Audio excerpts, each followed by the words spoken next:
Isang mapagpalang araw sa ating lahat.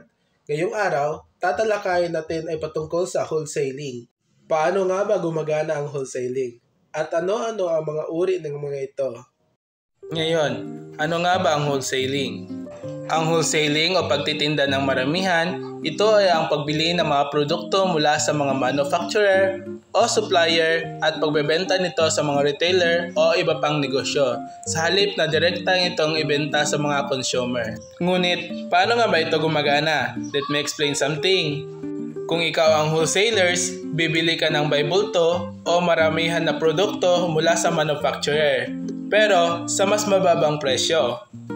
Pagkatapos mong bumili ng maramihan ng mga produkto mula sa manufacturer, ibebenta mo naman ito sa mga retailers sa mas mataas na presyo.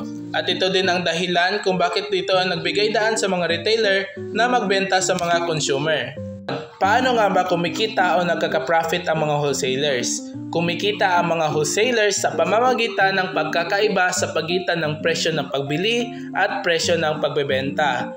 Diba bumili ka ng produkto sa manufacturer ng mas mababa ang presyo, tapos ibebenta mo naman ito sa retailer ng mas mataas ang presyo. So, hindi ka babalugi nun?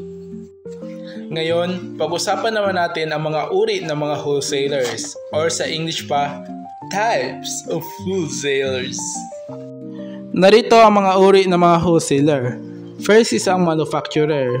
Sila ang gumagawa ng mga raw materials sa mga tapos na produkto para sa distribution ng maramihan. Next is ang merchant wholesaler. Sila ang bumibili ng mga product ng maramihan, iniimbak ang mga ito at nagbebenta sa mga retailer.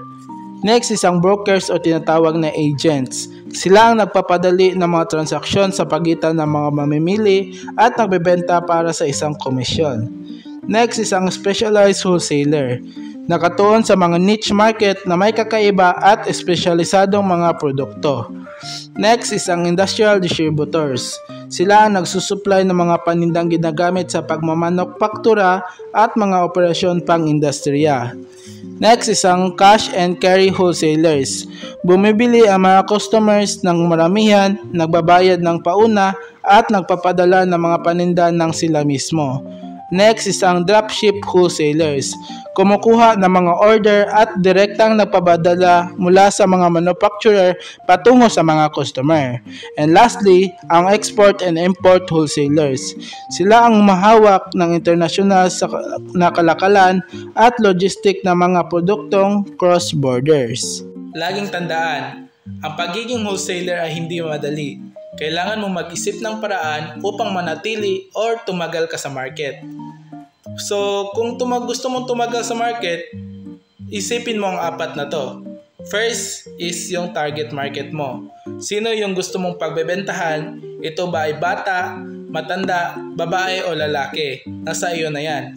Pangalawa is yung product assortment. Anong klaseng product ang ibebenta mo sa kanila? For example, bata, ibebenta mo sa kanila Cerelac or mga junk foods, ganon. Next is ang services. Anong klaseng services ang ibibigay mo sa kanila? Anong klaseng serbisyo ba ang kaya mong ibigay sa mga customer mo?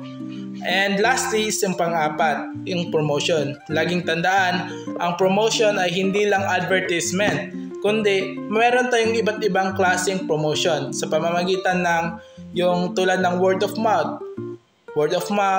or yung mga alam mo na yun kung paano mo ipapakilala yung produkto mo sa mga customer mo or sa mga taong hindi pa alam kung anong klaseng product ang meron ka.